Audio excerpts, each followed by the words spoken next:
पहाड़ों के दीवाने अली सदपारा वो K2 की आगोश में ही हमेशा के लिए जा सोए हैं। पहाड़ों का बेटा पहाड़ों की गोद में सो गया। उनका मिशन ये था कि सर्द मौसम में उन्होंने K2 सर करना था, वो भी ऑक्सीजन के बगैर।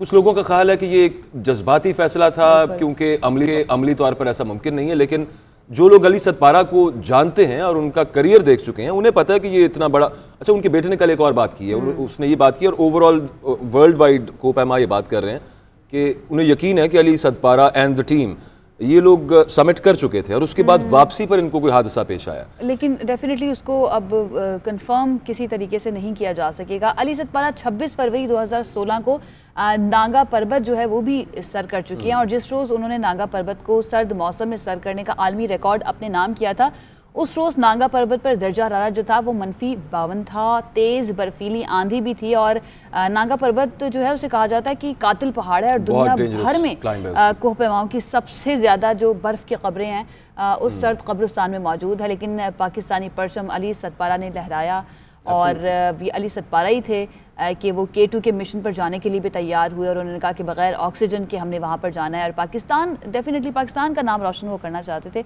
तो अली सदपारा के बेटे साजिद का ये दावा है कि उन्होंने समिट कर लिया था जैसा कि अकबर कह रहे थे और K2 को सर्द मौसम में सर करने का ये रिकॉर्ड भी उन्हीं के नाम हुआ है। बहरहाल कल ये ऐलान हो चुका है कि जो अली सदपारा हैं और उनके जो 2 साथी मौजूद थे वो अब नहीं रहे हैं और जो रेस्क्यू ऑपरेशन था वो भी अब बंद कर दिया गया है। लेकिन जो अली सदपारा का मिशन था, वो जो करना चाहते थे अपनी ज़िंदगी में, उसके लिए अब दूसरे लोग मैदान में आए हैं और उन्होंने ये बेड़ा उठाया कि हम उनका मिशन पूरा करेंगे। ये कि अली सदपारा ने जब ऐलान किया कि वो K2 सर करेंगे और सर्दियों में करेंगे, इससे पहले नेपाली टीम कर चुकी थी लेकिन उन्होंने बगैर ऑक्सीजन के करने का ऐलान किया।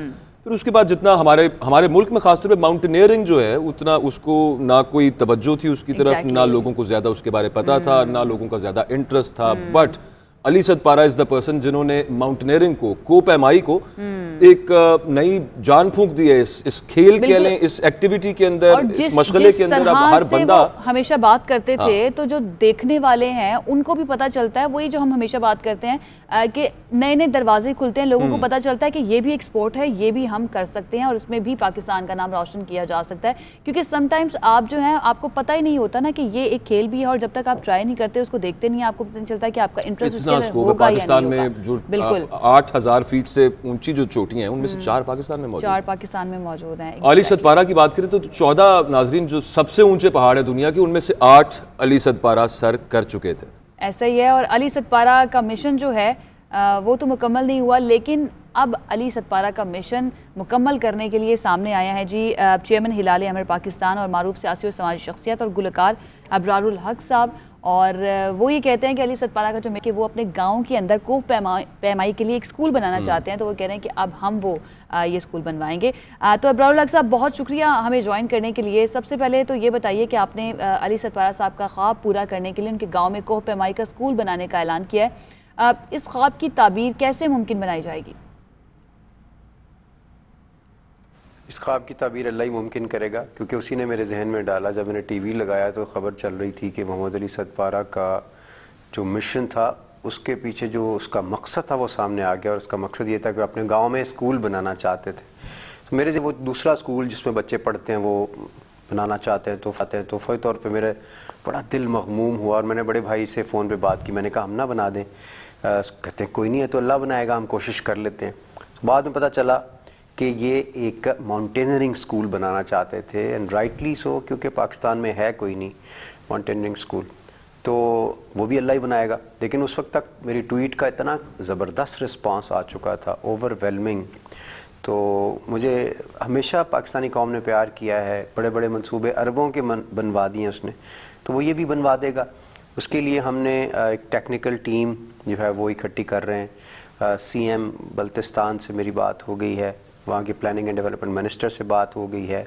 हम कुछ कंस्ट्रक्शन करने वाले लोगों से बात कर रहे हैं कि स्टील का स्ट्रक्चर होगा या दूसरा होगा। फिर जो international federation for climbing and mountaineering है उनसे बात कर रहे हैं हम, जो 67 कंट्रीज़ में है, तो वो पाकिस्तान में भी आएंगे इंशाल्लाह, और उनको भी ऑन बोर्ड ले रहे हैं इंशाल्लाह। बिल्कुल ठीक। अच्छा, ये बताइएगा इब्रार भाई कि गिलगित बल्तिस्तान की हुकूमत ने मोहम्मद अली सदपारा के लिए सिविल एजाज़ का ऐलान किया है। आप वफाकी हुकूमत से कौमी हीरो के एजाज़, वफाकी हुकूमत से सिफारिश करेंगे कोई फेडरल लेवल पर उन्हें एजाज़ दिया जाए, कोई उनको एक्नॉलेज किया जाए? मैं बिल्कुल करूँगा, अच्छा आइडिया है। मैं वज़ीर आज़म साहब से दरख्वास्त करूँगा कि हमारा नेशनल हीरो था, उसने हमारा सर फ़ख्र से बुलंद किया, पूरी दुनिया के अंदर उसका नाम हुआ, K2 का नाम हुआ। और ये बात सामने आई कि K2 दुनिया का दूसरा बुलंद तरीन पहाड़ है, मगर सबसे बड़ा किलर माउंटेन है। उसको सर करना सबसे ज़्यादा मुश्किल काम है, और अभी तक सबसे ज़्यादा अमवात वहाँ पर हुई हैं। तो ये कोई खाला जी का घर नहीं था जिस मिशन पर ये लोग गए थे। पहले अगरचे उसको सर कर चुके थे, मगर बगैर ऑक्सीजन के सर्दियों में जाना वाज समथिंग एक्स्ट्रॉर्डिनरी। मैं ज़रूर वज़ीर आज़म साहब से रिक्वेस्ट करूँगा, उनको एक बड़ा अवार्ड ज़रूर मिलना चाहिए इंशाअल्लाह। अच्छा अबरार, गुलकार अली ज़फ़र ने हाल ही में एक ट्रिब्यूट पेश किया है मोहम्मद अली सतपारा को, तो आपका भी कोई ऐसा इरादा है? मेरे इल्म में नहीं है अली का गाना। आई एम श्योर अच्छा ही होगा, वो अच्छे गाने बनाता है हमेशा।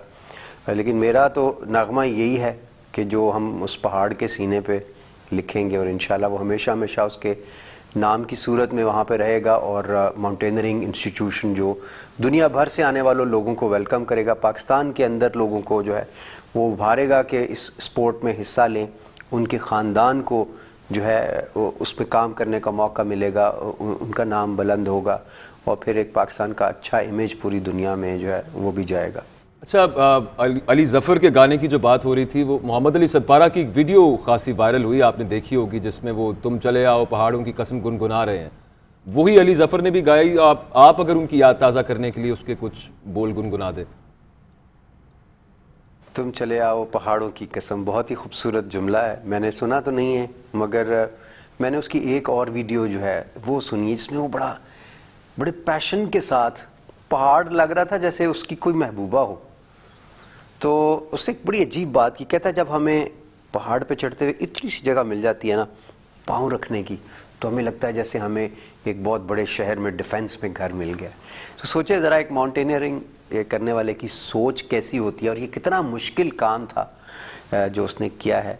अल्लाह ताला, हमारी तो आंखें किसी मुआज़े के मुंतज़िर हैं, पर वो जहाँ भी वो अच्छी जगह पे रहे, और पाकिस्तान का नाम उसने बुलंद किया है, वो हमारा हीरो रहेगा इंशाल्लाह।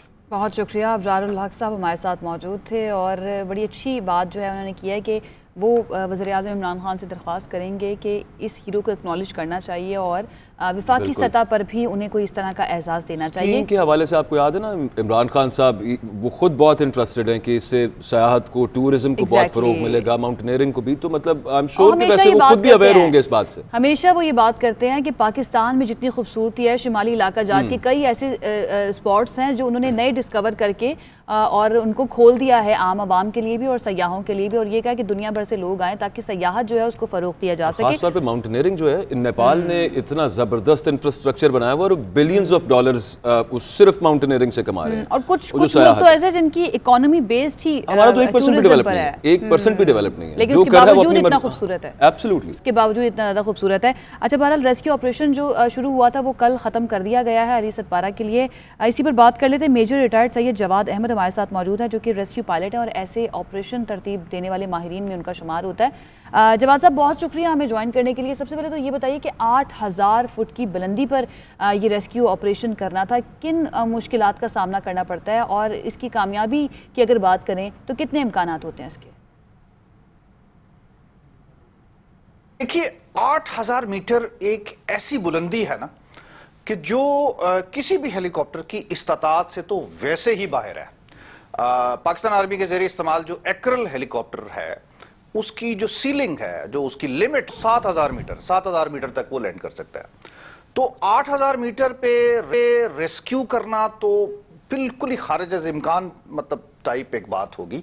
और अगर आप वैसे कह दें कि वैसे वो किसी तरीके से ऊपर चला जाए, जो कि वैसे भी बहुत मुश्किल है, लेकिन अगर वो चला भी जाए तो उसके लिए लैंडिंग जो है वो ऐसी होनी चाहिए फिर कि वो फ्यूल कम से कम हो, उसमें बंदे कम से कम हो, सिंगल पायलट सिर्फ एक बैठा हो, टेम्परेचर बहुत लो हो, हवाएं बहुत कम चल रही हों। तो ये सारी चीजें अगर हों तो वो अपनी सीलिंग से बुलंद भी जाके तो शायद कोई एक रेस्क्यू अटेम्प्ट कर सके। वैसे मेरे ख्याल में ये एक बहुत ही मुश्किल अमर है और तकरीबन खारिज अज़ इम्कान है।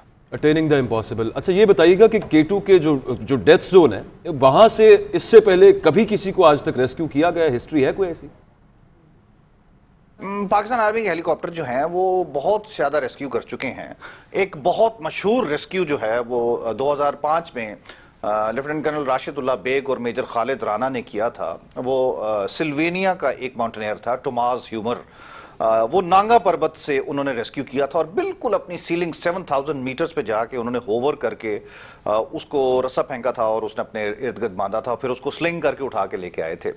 और हालिया अगर पिछले कुछ बरसों की बात की जाए तो लाटोक एक पीक है ब्याफो ग्लेशियर में, उसके भी काफ़ी हाइट से तकरीबन 6000 मीटर से यही एकरल हेलीकॉप्टर जो है एक रशियन माउंटेनियर था, उसको स्लिंग करके इसी तरह मतलब रस्सा फेंका था और उसने अपने इर्द गिर्द बांध लिया और वो फिर उसी उड़ा के तो लेके आए थे नीचे तक।